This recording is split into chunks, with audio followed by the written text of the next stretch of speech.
This is one of the things that I find puzzling, for example, about Dawkins, because Dawkins formulated the idea of meme, which is, by the way, the same idea as archetype. It's exactly the same idea, except he just stopped.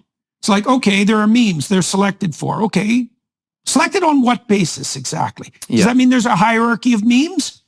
Are the memes more likely are the memes that are conserved more likely to be, what would you say, viable organisms? And if they're viable organisms, are they microcosms? This is really interesting in terms of the survivability, because there's a point, I've spoken to Richard Dawkins, well, a number of times, but twice on my podcast.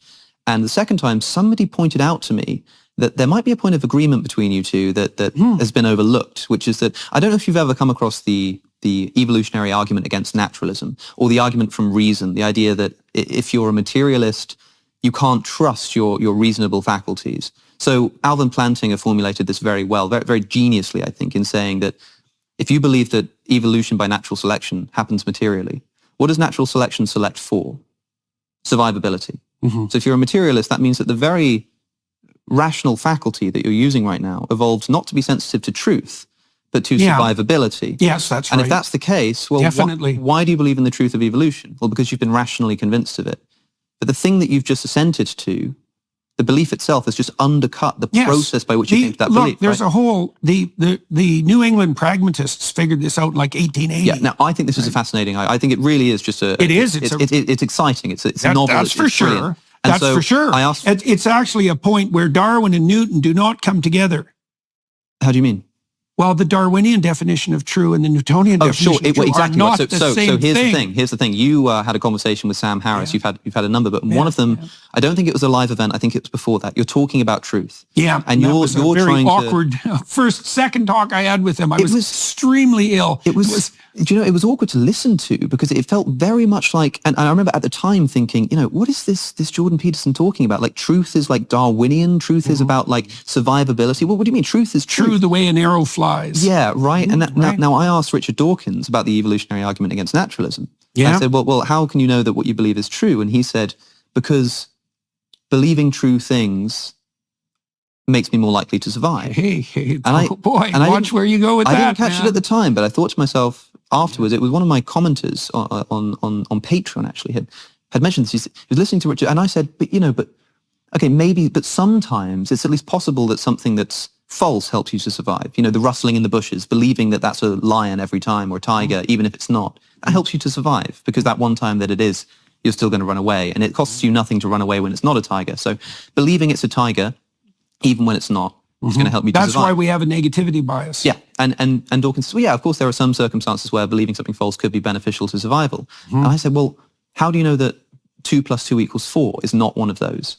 And it seemed as though he was just saying that believing that would not be advantageous to our survival, which might well be true. But if that's the case, then suddenly I'm listening to what you're saying about truth being more sort of Darwinian and related to survivability. And I think maybe you two would agree there. And then I think, well, why is it that when you sit down with Richard Dawkins, you find it difficult to have a conversation with each other?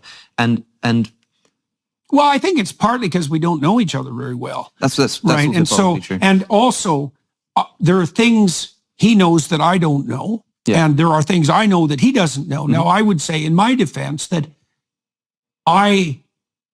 what would you say? I'm more aware of the things he knows that I don't know than he is of the things I know that he doesn't know, right? So, for example, as far as I can tell, Dawkins doesn't know anything about the Jungian tradition of literary interpretation. And that actually, if you're going to talk about religion, that's actually a fatal flaw, right? So, and, he's called me, for example, drunk on symbols. It's like, well, the imagination is a biological function.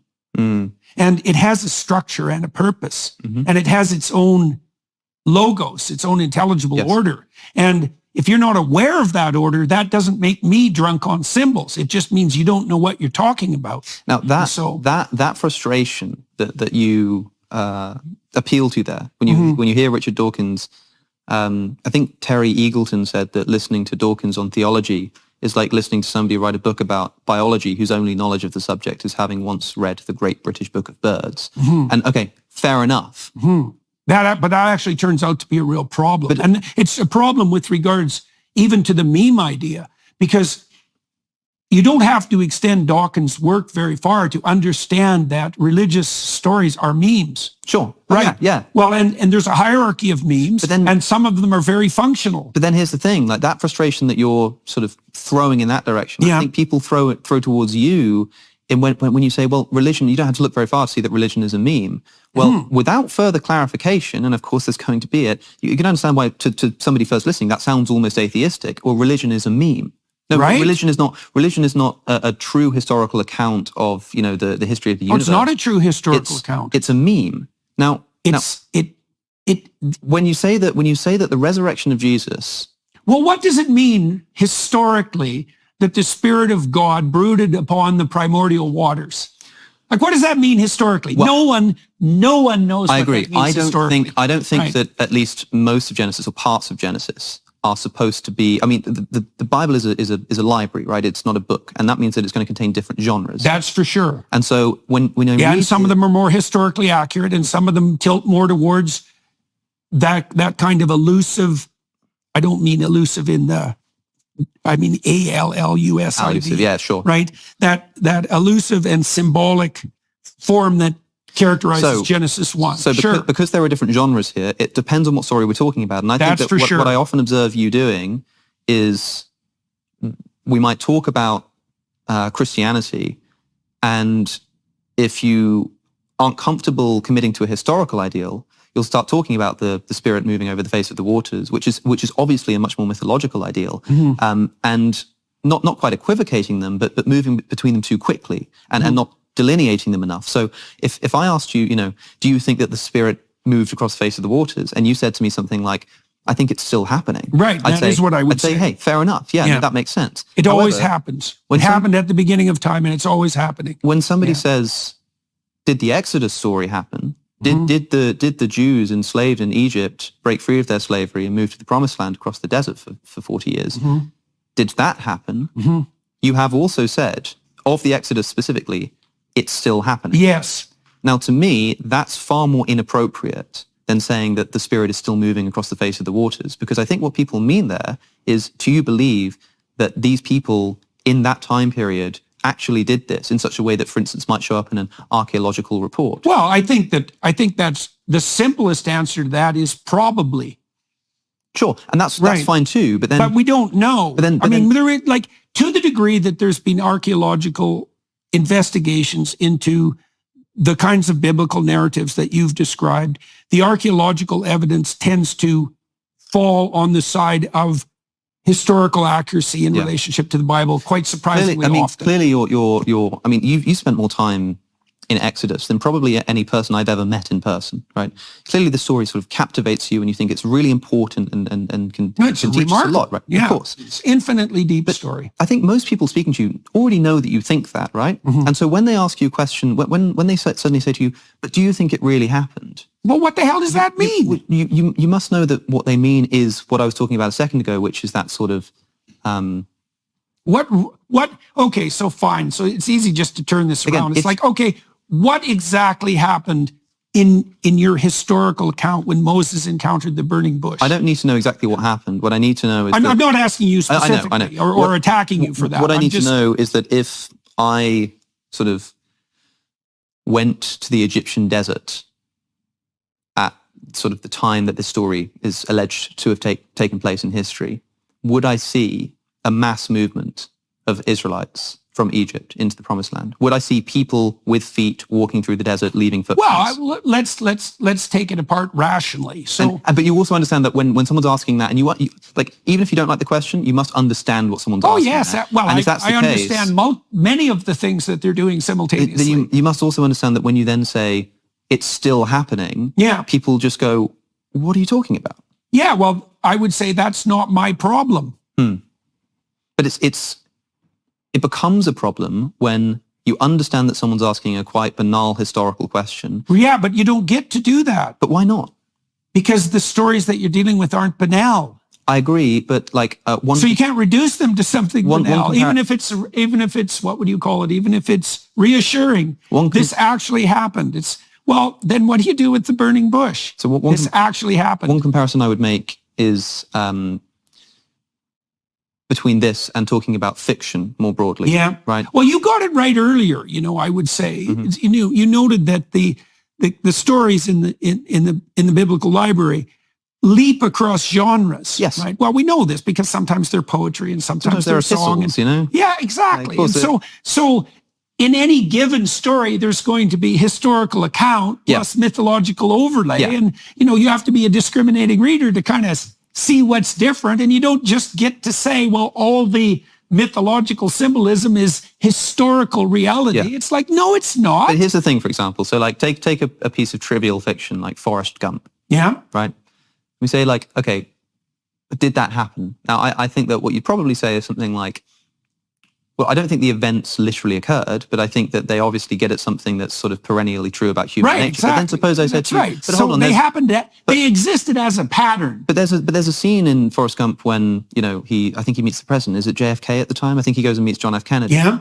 And so I said to you, well, is JFK the like that specific part of that story? Is it true that JFK was the president? Right. And you would probably just say, yeah. Yeah. You wouldn't say anything more complicated. And even though the subject as a whole of like, is Forrest Gump true? Is Hamlet true? That's a complicated question. Very. But specifically, when I say, but interestingly, there's this little point I want to make in this broader discussion. Do you think that JFK was actually the president? You would say yes. Why do you think it matters to people? Like, I don't know. These are ancient accounts. Let's maybe say that's of the biggest Exodus. problem. Maybe that's the biggest problem that you have with the people who are asking these questions. It is. It's And like, hopefully, what point are you trying to make here? So the point is, I know what the point usually is the people who are asking the question believe that true unerringly means objectively happened in history, like the things that we're seeing right now happen. Yeah. It's like, well, no, So that's not how. That's not what those stories are like. For me, Some of it is, but for a Christian, when asking you that, it's probably because for them they have an understanding of Christianity that requires believing in that kind of truth.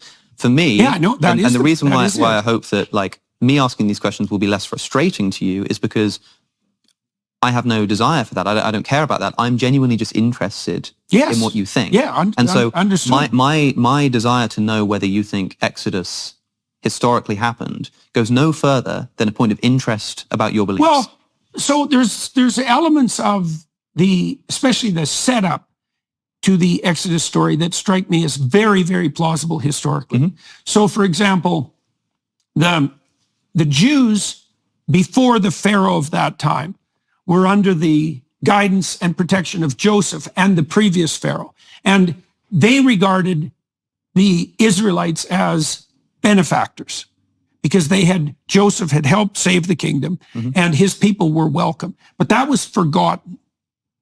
And so the new Pharaoh and the new Egyptians regard the appallingly successful Jews as destructive interlopers and they make them slaves. It's like, well, can you believe that? Well, it happens all the time. Sure. It's happening right now. So it's very sounds to me plausible. that in this particular case, saying it's very plausible. It's like saying something like, well, yeah, it could have happened. I don't know. Well, I don't know. I don't think anybody knows. So when somebody asks, did the Exodus really happen? That word really, when they say, like, if I just said, really is the crux. If I said, did the Exodus happen? And I'd understand why you would then say, well, you've got to understand what kind of story this is. Fine. Yes. But then if somebody says, yeah, but did it really happen? Well, which parts of it? Even if they're not expressing it very well, like what they're getting at there is they're trying to emphasize the historicity. They're trying to say, yeah, but did it historically happen? Probably is what they mean by the word really there. Right. But the thing is, it speaks of the problem is that Christians who ask that have a metaphysics that's not Christian. Mm-hmm.